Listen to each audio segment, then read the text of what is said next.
আসসালামু আলাইকুম। সামাজিক যোগাযোগ মাধ্যমে একটি মেয়ের ডায়লগ ভেসে বেড়াচ্ছে, নিশ্চয় আপনারা সেটা দেখছেন।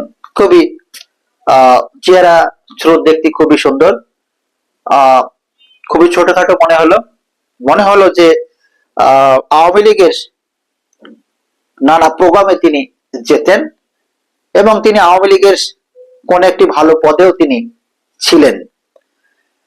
তিনি যখন বক্তব্য দিচ্ছে দেখলাম যে হাতে বিশাল একটা আইফোন মনে হলো, এবং সেখানে তিনি বক্তব্য দিয়ে বলতেছেন এইসব বালছাল আমরা শুনতে চাই না, এরকম একটা মানে বিশ্রী ভাষা ব্যবহার করে কথাটা বললেন। এবং তার আশপাশে যারা ছিল খুবই দেখলাম যে দারুণ ভাবে তারা মজা পেয়েছেন আর কি। যদিও তারা জোরে হাসতে পারেননি, কিন্তু মোটামুটি তারা সবাই হেসে দিয়েছেন, এটা সত্য। দেখেন,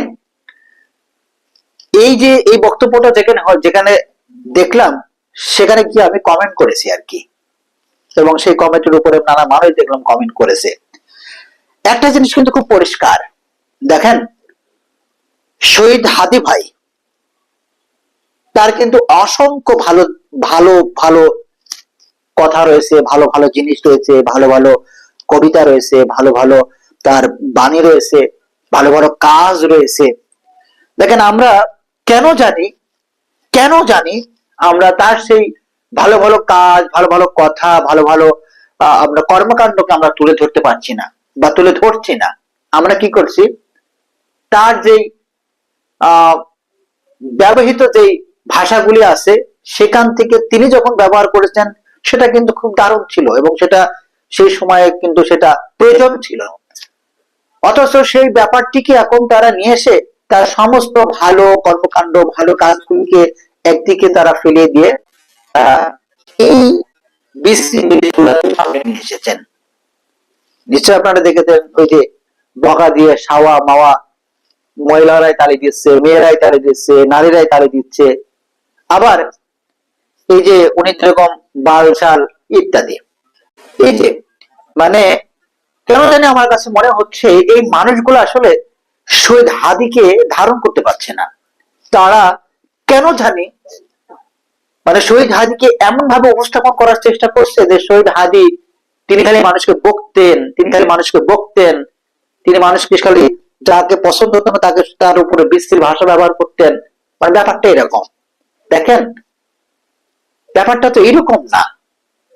শহীদ হাদি তো তিনি তো এরকম ভাষা এরকম ভাবে তিনি ব্যবহার করেননি, আপনারা যেটা করছেন। সুতরাং এই জায়গা থেকে আপনাদের বের হয়ে আসতে হবে। শহীদ হাদির অসংখ্য ভালো কাজ, ভালো কর্মকাণ্ড রয়েছে, সেগুলোকে আপনাদের তুলে ধরতে হবে।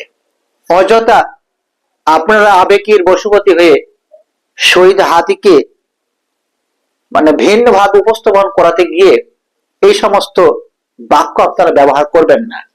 এগুলো ভালো না, এগুলো শুধু সাময়িকের জন্য হাততালি পাওয়া যায়, কিন্তু বাস্তবে এটা কখনোই গ্রহণযোগ্য না। সবাই ভালো থাকবেন। তবে যাওয়ার আগে একটা কথা বলি, অবশ্যই আমরা সকলেই শহীদ হাদির বিচার চাই যারা তাকে হত্যা করেছেন। সবাইকে ধন্যবাদ শেষ করছি। আসসালামু আলাইকুম ওয়া রাহমাতুল্লাহি ওয়া বারাকাতুহু।